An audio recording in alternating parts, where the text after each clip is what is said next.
বিশ্বজুড়ে বাড়ছে অস্ত্রের ঝনঝনানি। মধ্যপ্রাচ্য থেকে শুরু করে মধ্য এশিয়া হয়ে ইউরোপ, বিশ্বের গুরুত্বপূর্ণ প্রতিটি কোণেই পাচ্ছে যুদ্ধের দামামা। এমন পরিস্থিতিতে পরাশক্তিগুলো মেতে উঠেছে সমরাস্ত্র উৎপাদন আর বাণিজ্যের প্রতিযোগিতায়।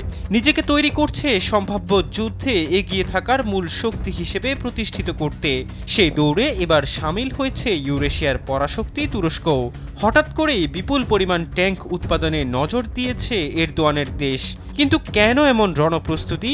তবে কি শীঘ্রই কোনো বড় আকারের যুদ্ধের শঙ্কায় রয়েছে আঙ্কারা? তুর্কি সংবাদ মাধ্যম ডেইলি সাভার এক প্রতিবেদনে বলা হয়, তুরস্কের প্রথম নিজস্ব মেইন ব্যাটল ট্যাঙ্ক আলটাইয়ের বিপুল পরিমাণে উৎপাদন শুরু করেছে তুরস্ক। স্যান্ডেলিনাসো, রূপচর্চায় আভিজাত্য। বুধবার দেশটির ঊর্ধ্বতন এক প্রতিরক্ষা কর্মকর্তা এমন তথ্য নিশ্চিত করেছেন। তুর্কি প্রতিরক্ষা সরঞ্জাম উৎপাদনকারী প্রতিষ্ঠান বিএমসি ডিফেন্স এসব ট্যাঙ্ক উৎপাদন করছে।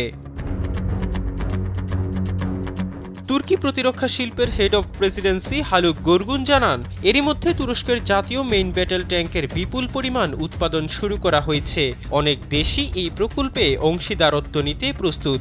আঙ্কারা তাদের সঙ্গে আলোচনা চালিয়ে যাচ্ছে। তুর্কি এ কর্মকর্তা জানান, বিএমসি আধুনিক যুদ্ধ কৌশল ও সমরাঙ্গনের চাহিদা অনুযায়ী আলটাই ট্যাঙ্কের আধুনিকায়ন করেছে, যা ট্যাঙ্কটির ধ্বংস ক্ষমতা ও স্থায়িত্ব বহুগুণে বাড়িয়ে তুলেছে। একই সঙ্গে তুরস্ক তার নির্মাণাধীন বিমানবাহী রণতরীর জন্য ড্রোনের সফল টেক অফ টেস্টও সম্পন্ন করেছে। শনিবার একটি স্থলভিত্তিক রানওয়ে থেকে সফলভাবে তার প্রথম স্কি জাম্প পরীক্ষা সম্পন্ন করেছে বাইরাক্তার TB3। বাইকার টেকনোলজিসের শেয়ার করা একটি ভিডিওতে দেখা গেছে যে ড্রোনটি উত্তর পশ্চিম তুরস্কের এডির্নে অবস্থিত একটি রানওয়ে থেকে আকাশে ডানা মেলে। এ সময় বাইরাক্তার TB3 ড্রোনটি 12 ডিগ্রি বাঁকা একটি রানওয়ে থেকে টেক অফ করে, যা একটি বিমানবাহী রণতরীর ফ্লাইট ডেকের আদলে তৈরি করা। ড্রোনের পাশাপাশি সামরিক ড্রোন ক্যামেরাও উন্নত করেছে তুরস্ক।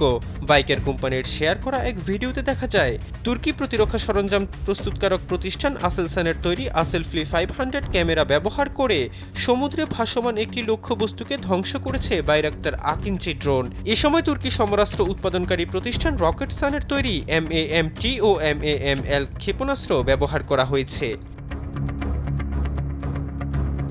এহসান আব্দুল্লাহ, কালবেলা ডেস্ক।